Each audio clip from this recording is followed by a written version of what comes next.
Both these guys are as innovative as we have in the NFL. They have been for years. And I think they really love competing against each other and just kind of finding out. And Kyle Shanahan, I don't know. He goes into this game, it's like, oh, everyone's hurt. They have no chance. I don't know, man. I think this is one of those games where he's like, my scheme's pretty good. I got a lot of confidence in what we can do. And yeah, it sucks that we got all of our Pro Bowl players are down, but we still got some guys, you know. So I don't know. I wouldn't be surprised to see them rally around, you know, some of that doubt that's Shout out to the uninterrupted power source. Pretty interrupted, but also we are still live. Still live on YouTube. Sweet. Still live, which is great. Kirk, you were sending so much good that electricity kind of double-crossed it. Yeah. And kind of tore it. Hey, you talked our lights out. That's it was right. Peter. Yeah. It was Peter. I love that. Boy, Pete. Everybody, Pete. Chilling. Hey, good boy. Good boy.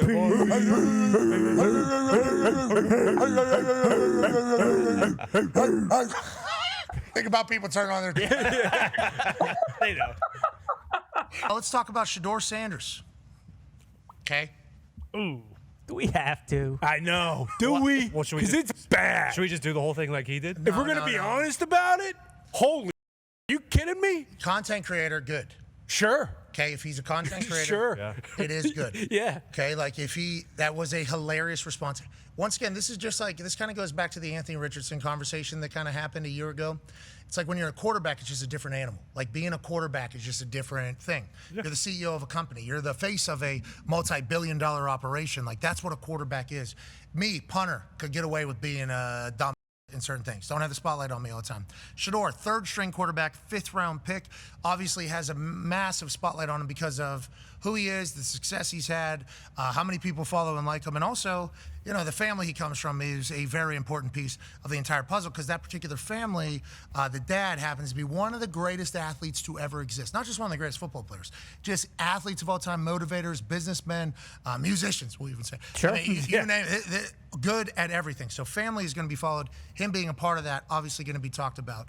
So him responding to Rex Ryan saying, I don't need to hear you talk. I don't need to hear your mouth. I don't need to hear you talk. I don't need to hear another word from a third-string quarterback, which is not just Rex Ryan's thoughts. That is pretty much anybody that's in the NFL's thoughts. Because it's hard enough to win a game already. This happened with Tebow. Okay, the Tebow effect, Tebow mania. Hey, we don't need added distractions because of a backup quarterback or a third quarterback. Life's already hard enough in the NFL to get a win. We don't need to be bringing more to our locker room, which is probably why you didn't see Shedeur get drafted until the 5th round. Now, allegedly, there was Ravens and who knows how many other teams that wanted to draft Shedeur, and they said no, declined, which once again is a whole nother conversation that's happening around NFL buildings about these people are declining opportunities to get in the NFL. Like, what are they? Like, you have those people that just live in NFL buildings. So him miming his answer about Dillon Gabriel becoming starter and him still being a third-string quarterback, hilarious response to somebody that's talking about you or to you, especially whenever they say, I don't want to hear you.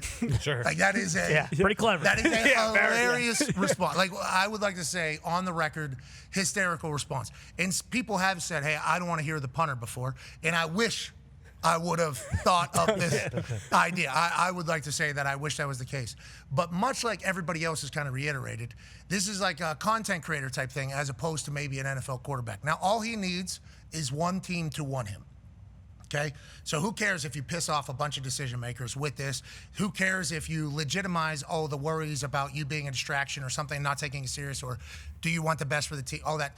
There's people that are going to be able to spin that in NFL buildings that this is not good for us to have in our building. But once again, all he needs is one team to be like, pretty clever, actually. I like the way he's talking back. I like how he's maintained his moxie throughout this entire process.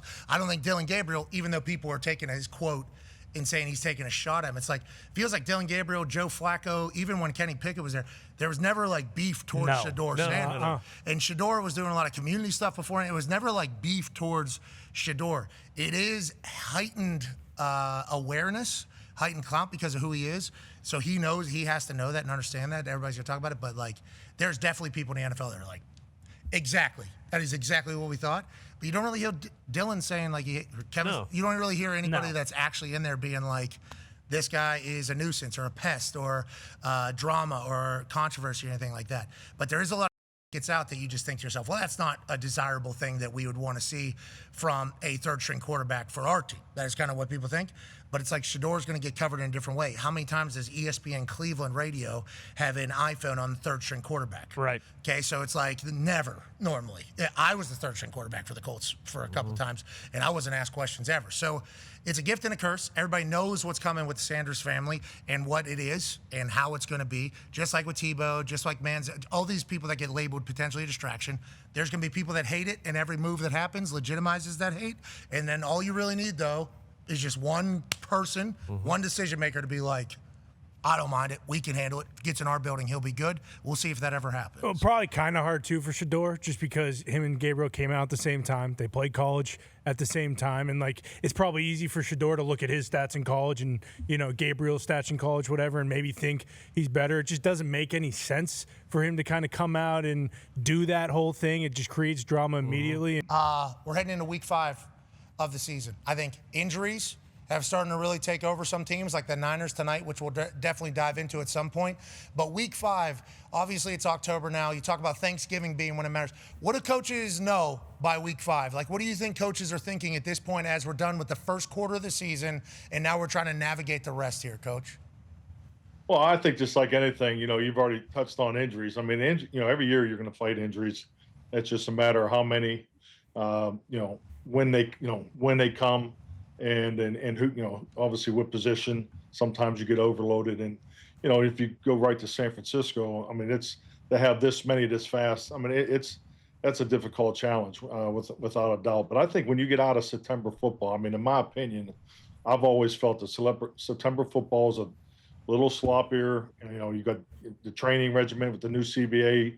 You don't really get to, you know, train as much in certain aspects that you really don't find out about your team, you know, until you really get into these regular season games. So, you know, I'm talking more about the fundamentals and so forth, and, you know, run defense, running the ball, you know, pad level, footwork, you know, the fits, the communication on defense, all those things kind of together. So I think we're clearly, when you get past those 4 games, you know, you obviously you have tendencies, rules are more and more defined, a little more clear for your players. You know, you may think that, you know, sometimes you get into games where you're heavy 2-minute offense and you're playing more 11 personnel where you wanted to be more 12 and 21. So, you know, you got things that are going on in that first 4 weeks. So it is always, I've always felt week 5 and 6 is usually a time where you're looking at hopefully schematically shift some gears and move away, because when I look at schematic football, you know, I would use your baseball analogies here.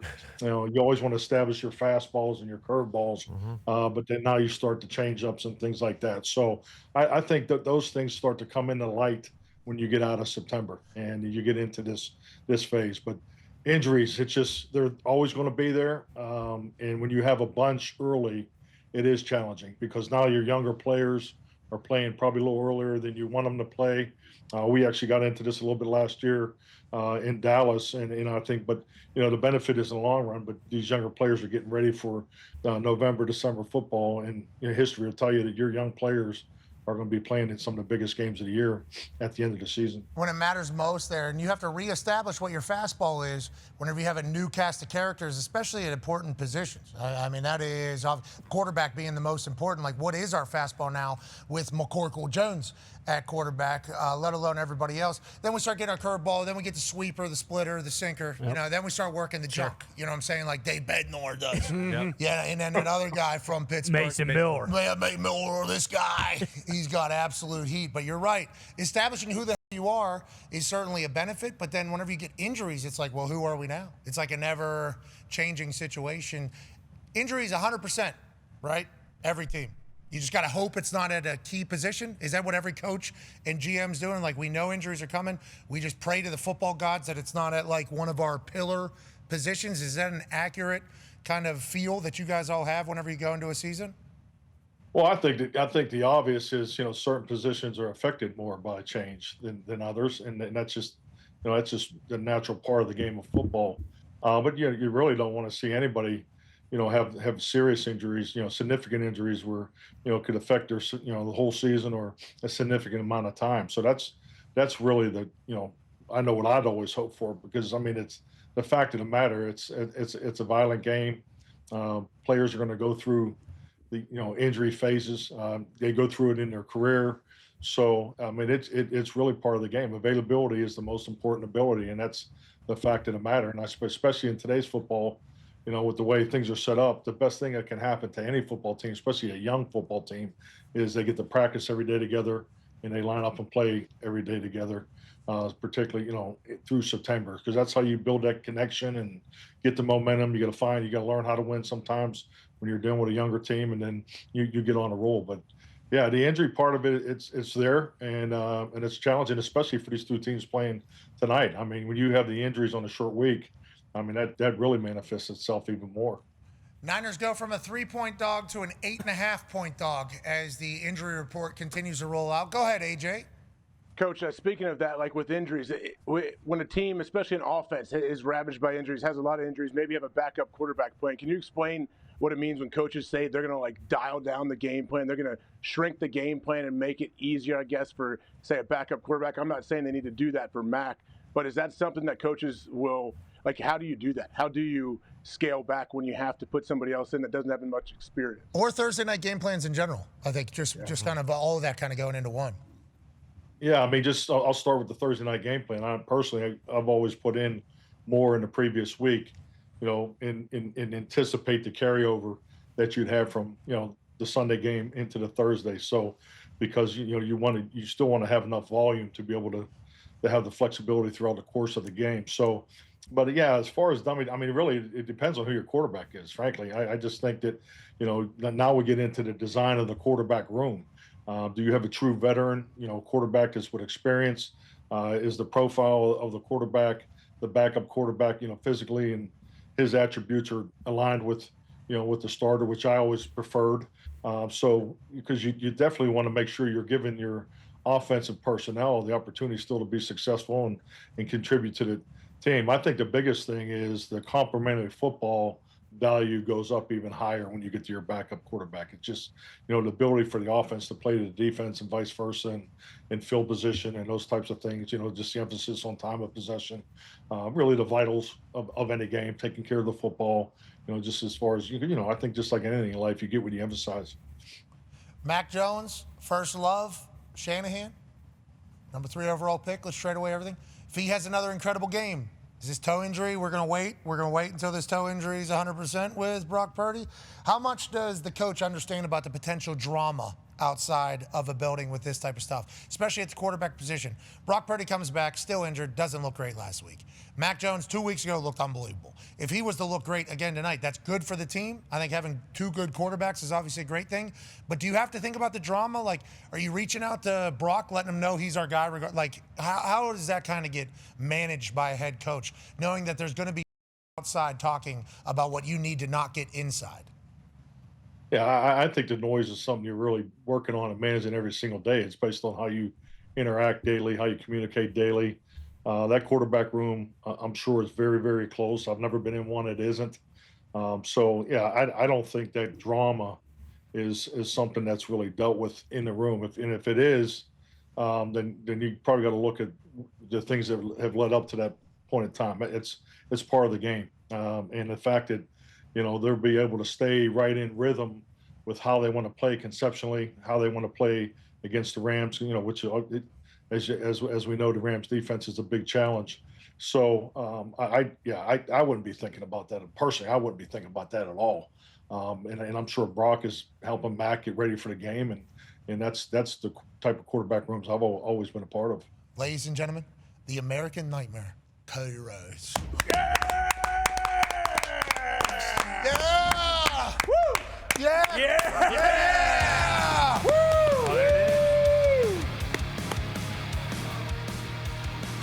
Oh, champ! Can't really see. We got our lights stuck. Way done. Man, Wow. man, it's up!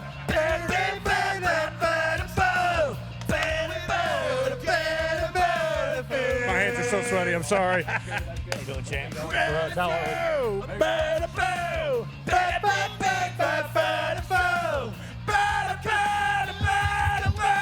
Boo! Boom! Fireworks. You see that? Boom, boom, boom, boom, boom, boom, boom, boom, boom, boom, boom, boom.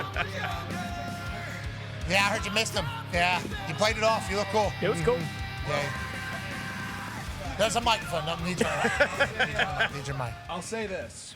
Where was that? What happened? Well, I'm not sure what happened. I have theories.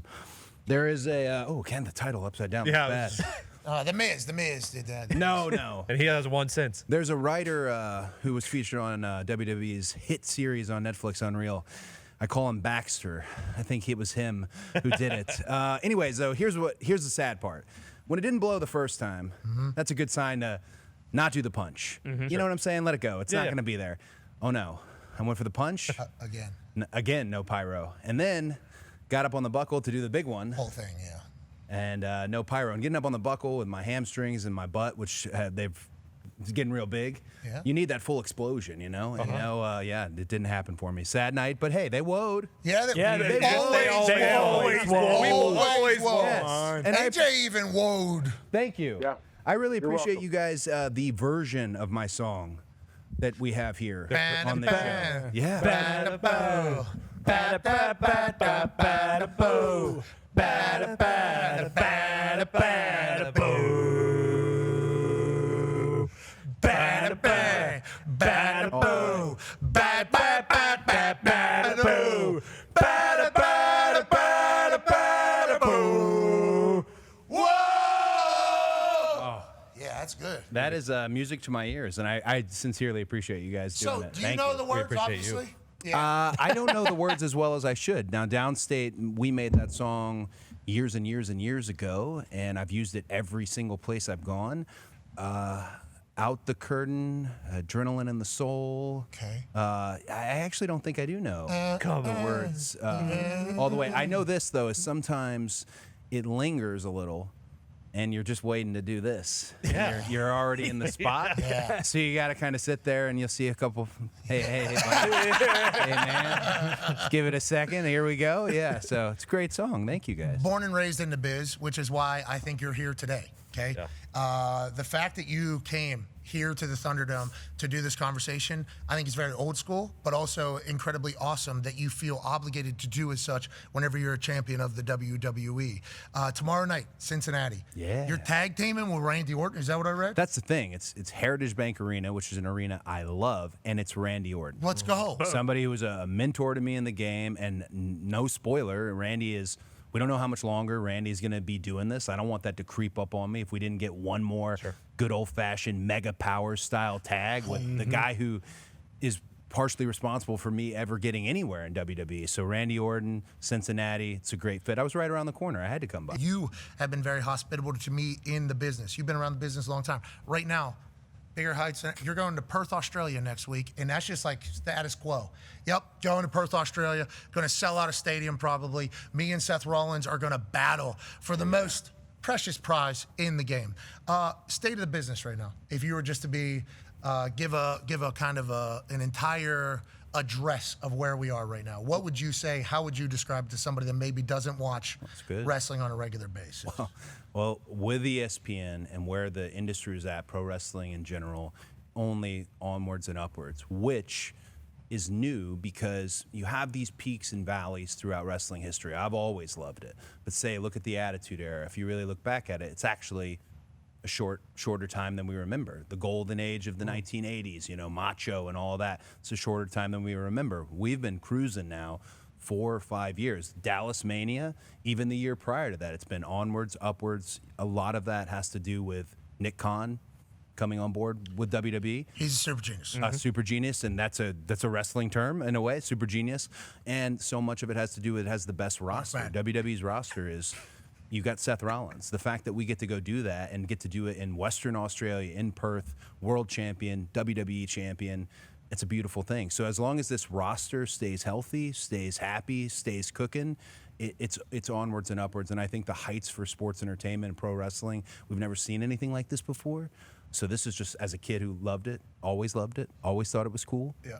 The fact that other people think it's cool now too, makes my day. Yeah, every show seemingly has somebody that is notable from somewhere that's a massive fan. And a lot of people were fans whenever they were growing up. I think every kid at some point has a run with professional wrestling. A lot of people coming back as they've gotten older. And I think that's because of the access